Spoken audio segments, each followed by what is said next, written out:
Aku kenal dengannya di hari yang sama saat bapakku meninggal di laut. Bapakku saat itu menjadi jurumudi kapal kayu ukuran sedang dengan rute Kota Baru di Pulau Kalimantan menuju Parepare. Bolak-balik membawa barang dagangan, hasil bumi atau dalam beberapa kesempatan penumpang.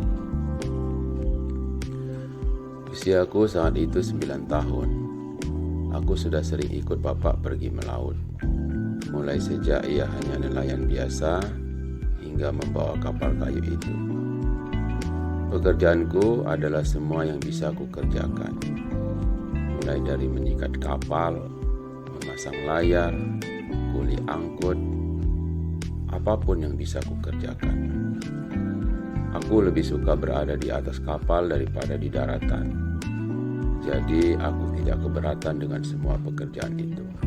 Rute kapal kayu itu tidak sulit, melewati Selat Makassar.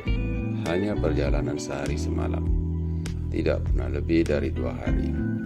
Bahkan dalam situasi cuaca buruk sekalipun.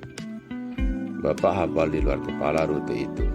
Bukan termasuk rute yang berbahaya kecuali sedang musim ombak tinggi dan seluruh kapal memang berhenti beroperasi. Hari itu kapal tidak digunakan mengangkut barang dagangan. Pemilik kapal menggunakannya untuk perjalanan keluarganya dari Kota Baru kembali ke Parepare. Ada 9 anggota keluarganya yang naik. Salah satunya adalah anak perempuan pemilik kapal. Aku belum mengenalnya. Sejujurnya aku tidak peduli siapa namanya. Aku hanya kelas rendahan. Tugasku bukan bercakap-cakap dengan penumpang.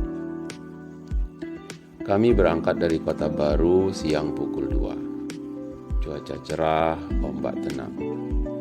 Sepertinya tidak akan ada masalah serius. Bapak memegang kemudi sejak berangkat.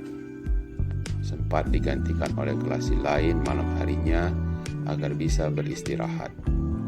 Aku melakukan tugasku, apapun yang bisa kukerjakan. Besok paginya cuaca mulai buruk. Angin kencang, langit mendung. Semakin siang, cuaca semakin buruk. Hujan deras, ombak mulai tinggi. Bapak mengambil alih kemudi kapal. Kami sebenarnya sudah tiba di Teluk Mandar.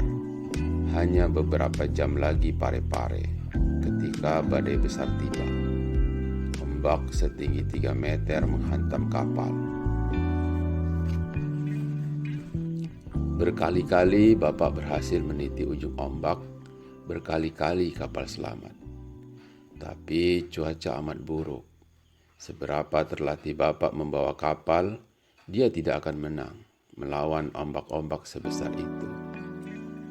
Satu ombak akhirnya memukul lambung kapal. Dalam hitungan detik, kapal terbalik. Semua penumpang dan isi palka tercerai-berai di laut. Penumpang menjerit panik. Para kelasi berusaha membantu mereka.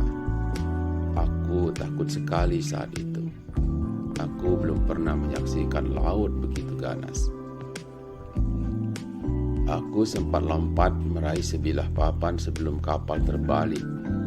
Dengan papan itu, aku berusaha bertahan di antara kepungan ombak tinggi. Aku tidak tahu di mana Bapak saat itu. Juga tidak tahu di mana penumpang, di mana kelasi. Aku berusaha menyelamatkan diri sendiri. 1 menit berkutat dengan papan itu, aku melihat putri pemilik kapal berseru-seru tidak jauh dariku.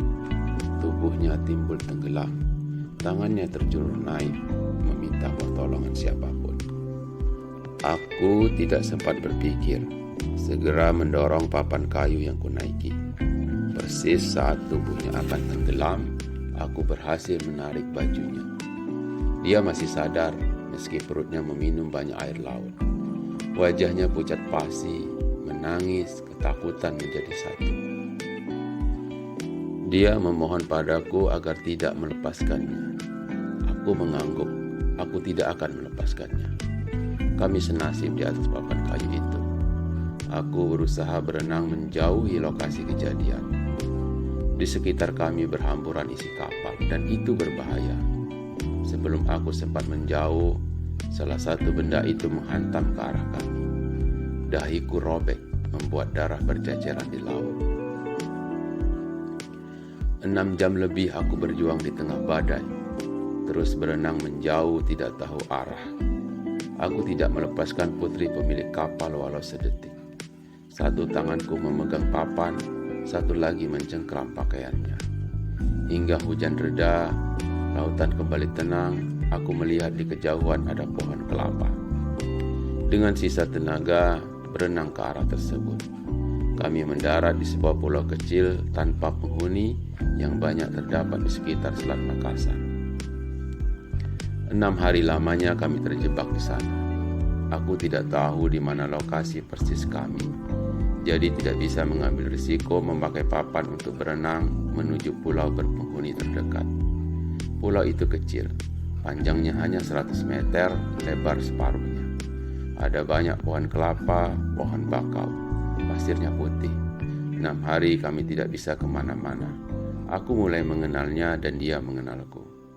Kami bertahan hidup dari apa saja yang ada di pulau. Aku memanjat pohon kelapa, menangkap ikan, menangkap kepiting, udang. Sejak 6 tahun aku sudah jadi pelaut. Bapak mengajariku banyak hal, termasuk cara membuat api. Itu ternyata berguna sekali.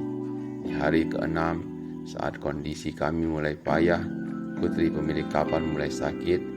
Salah satu perahu nelayan menemukan kami. Mereka membawa kami ke Pare-Pare.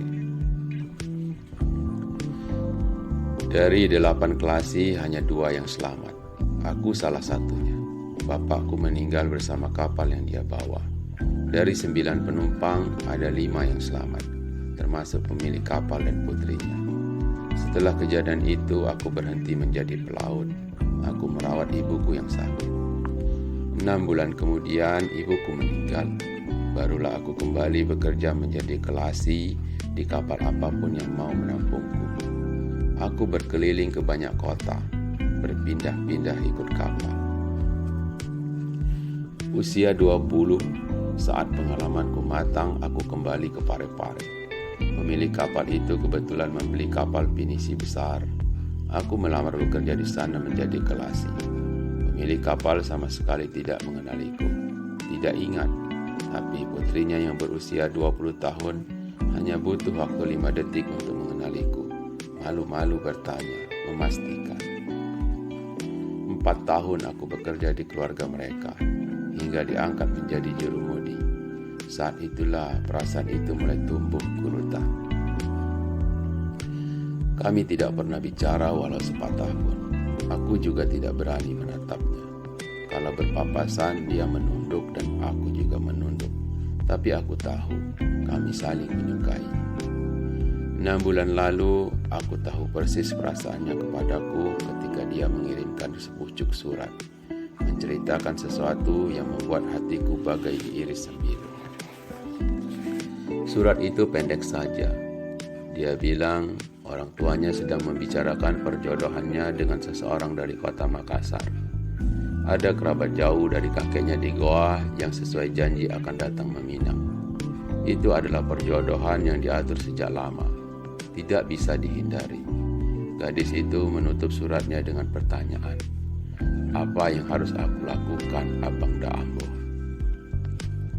Apa yang harus aku lakukan?" Surat darinya jelas sekali. Walau tak sepotong kata pun dia membahasnya, gadis itu mengharapkanku. Dia tidak menginginkan perjodohan itu. Apa yang harus aku lakukan? Surat darinya datang lagi dan lagi setiap minggu. Dia menuliskan lebih rinci kabar perjodohan itu. Aku tidak bisa membiarkannya dalam kesedihan karena aku juga mencintainya. Maka sebulan lalu, sepulang dari Malaka, persis kapal pinisi merapat di pelabuhan Pare-Pare. Malam harinya aku memberanikan diri menemui pemilik kapal. Aku bilang aku hendak meminang putrinya. Rumah besar itu menjadi ramai. Pemilik kapal jelas menolak lamaranku. Siapa pula aku? Keluarga mereka bangsawan, sedangkan aku hanya orang biasa. Putri pemilik kapal menjelaskan siapa aku, orang yang pernah menyelamatkannya. 6 hari terjebak di pulau terpencil. Pemilik kapal tetap pada pendiriannya. Dia bilang itu tidak lantas membuatku setara dengan putrinya. Tidak otomatis membuat aku berhak menikah dengan putrinya. Malam itu aku diusir dari rumah besar itu. Putri pemilik kapal menangis terisak disuruh masuk ke dalam kamar. Gelap, tidak ada jalan keluar atas masalah kami. Aku sempat 2 kali kembali ke rumah besar itu, sama saja hasilnya. Ibu gadis itu akhirnya menemuiku. Sambil berlinang air mata dia menyampaikan jika perjodohan keluarga mereka tidak bisa dibatalkan. Ibunya bilang dia bisa memahami cinta kami yang besar, tapi dia tidak bisa melakukan apapun. Perjodohan ini dilakukan oleh ayahnya dengan teman dekatnya di masa kecil. Sudah disetujui oleh orang tua kami sejak putriku masih kecil. Putriku akan dijodohkan dengan pemuda yang lebih pantas, lebih berilmu, lebih berpendidikan, lebih terpandang derajatnya. Pemuda itu murid seseorang yang sangat penting di Goa. Kami akan malu jika membatalkan perjodohan itu, nak. Ibunya sambil menangis memohon kepadaku agar melepaskan anaknya. Jangan sakit hati, memintaku mengikhlaskannya. Apa yang harus kulakukan? Hari itu seluruh kesedihan menghampiri hatiku. Siapalah aku? Siapa gadis itu? Aku harus tahu diri. Maka siang itu aku memutuskan pergi dari kota Parepare, menumpang kapal menuju Makassar. Sebelum aku pergi, salah satu pembantu rumah mereka mengirimkan sepucuk surat terakhir darinya. Isi surat itu bilang kalau perjodohan mereka akan dilakukan setelah musim haji selesai. Pernikahan akan segera dilangsungkan. Adik berdoa dimanapun Abang Da Ambo berada. Semoga kebahagiaan selalu menyertai. Dia menutup suratnya dengan kalimat itu. Aku tahu dia pasti berlinang air mata saat menuliskan suratnya. Kertasnya basah oleh bercak air. Aku kalah, Guruta.